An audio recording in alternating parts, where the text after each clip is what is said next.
Hai hai, Ketiduran Story akan menjadi teman setia kalian di saat susah tidur. Semoga kalian secepatnya mengantuk dan tertidur lelap. Tenangkan pikiran, damaikan perasaan, mari kita menuju dimensi cerita dengan perlahan. Di sebuah kota yang penuh dengan kemacetan, hiduplah seorang karyawan yang berkinerja baik. Namun, setelah lama mengabdi, dia dimutasi ke kota lain.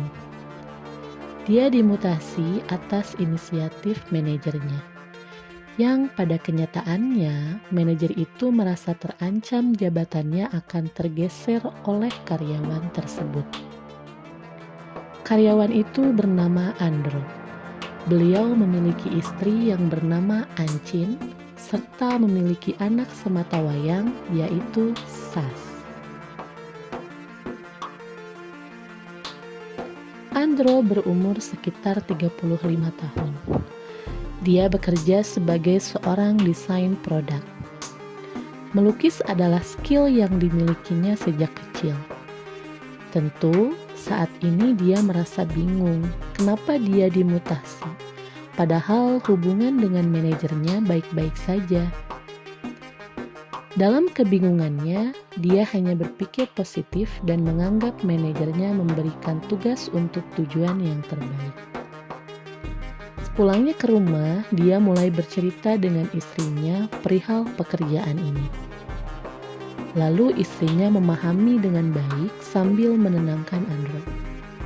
Dan hal utama dari perbincangannya adalah mencari tempat tinggal yang dekat dengan tempat kerja barunya.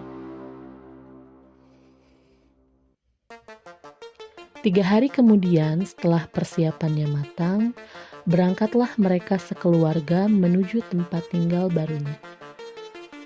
Setelah sampai, mereka pun mendapatkan tempat tinggal baru, yaitu sebuah rumah dengan gaya klasik berwarna putih seperti era penjajahan dahulu. Rumah ini tidak besar, namun memiliki halaman yang sangat luas dan dikelilingi oleh pohon-pohon beringin. Ketika mereka mula masuk dan membuka gerbang rumah, mereka melihat banyak burung gagak berterbangan di atas genteng rumahnya. Sambil menatap ke arah genteng rumah sekaligus ngupil, Andro tidak berpikir yang aneh-aneh dan mengabaikannya. Mereka mulai mengelilingi dan mengecek keadaan rumahnya. Andro terkesima dengan 3 kamar yang menjajar. Semuanya berukuran sama. Namun, kamar kedua yang posisinya ada di tengah memiliki pintu berwarna hitam. Sedangkan pintu kedua kamar lainnya berwarna coklat. Dengan background pelukis, tentu dia melihat ada nilai estetik dalam pintu berwarna hitam di kamar tersebut.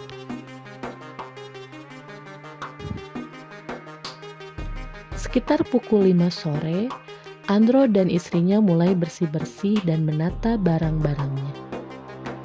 Ketika istrinya memasukkan baju ke lemari, tiba-tiba ada yang memegang tangannya erat dan terasa sangat dingin. Spontan istrinya berteriak.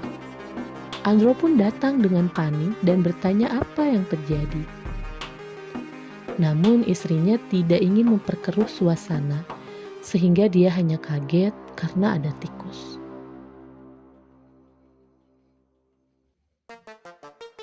Malam pun telah tiba. Andro tidur bertiga di kamar tengah, sedangkan 2 kamar lainnya kosong. Sekitar pukul 12 malam, Andro terbangun karena ingin ke toilet. Selama menuju toilet, dia merasa ada yang mengikutinya, karena ada suara langkah kaki di belakangnya.